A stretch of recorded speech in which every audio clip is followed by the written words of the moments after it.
MSc എൽസ-3 കപ്പൽ അപകടവുമായി ബന്ധപ്പെട്ട MScയുടെ മറ്റൊരു കപ്പൽ കൂടി ഹൈക്കോടതി തടഞ്ഞുവച്ചു.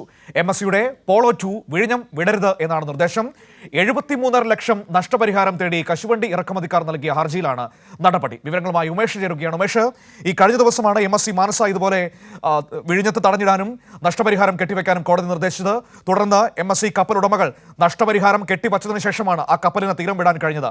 ഇപ്പോഴത്തെ മറ്റൊരു ഹർജിയിൽ മറ്റൊരു കപ്പൽ കൂടി പിടിച്ചിടാൻ നിർദ്ദേശിച്ചിരിക്കുകയാണോ കോടതി? ഇവിടെ എത്ര രൂപ കെട്ടിവെക്കണമെന്നാണ് ഇപ്പോൾ കോടതി കപ്പൽ കമ്പനിയോട് പറഞ്ഞിരിക്കുന്നത്? സമാന സ്വഭാവത്തിലുള്ള ഹർജി തന്നെയാണ് വീണ്ടും ഹൈക്കോടതിയിൽ എത്തിയത്. ഇത് ഹർജിക്കാർ പാൻസ് കാഷ്യൂ ഇന്ത്യ എന്ന് പറയുന്ന ഈ കശുവണ്ടി ഇറക്കുമതിക്കാരാണ്. അവരുടെ ഉടമസ്ഥയിലുള്ള ചരക്ക് അത് ഈ MSc എൽസ-3 എന്ന് പറയുന്ന മുങ്ങിയ കപ്പലിലായിരുന്നു അവർക്ക് വേണ്ട ചരക്ക് ഉണ്ടായിരുന്നത്.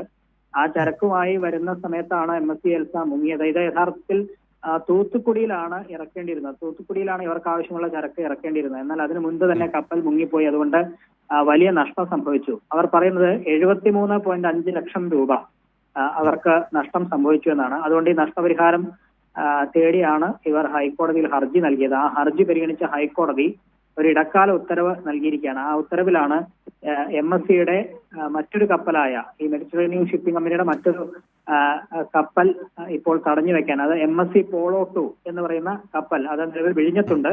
ആ വിഴിഞ്ഞം തീരം വിടരുത് എന്നുള്ളതാണ് ഇപ്പോൾ ഹൈക്കോടതി നിർദ്ദേശിച്ചിരിക്കുന്നത്.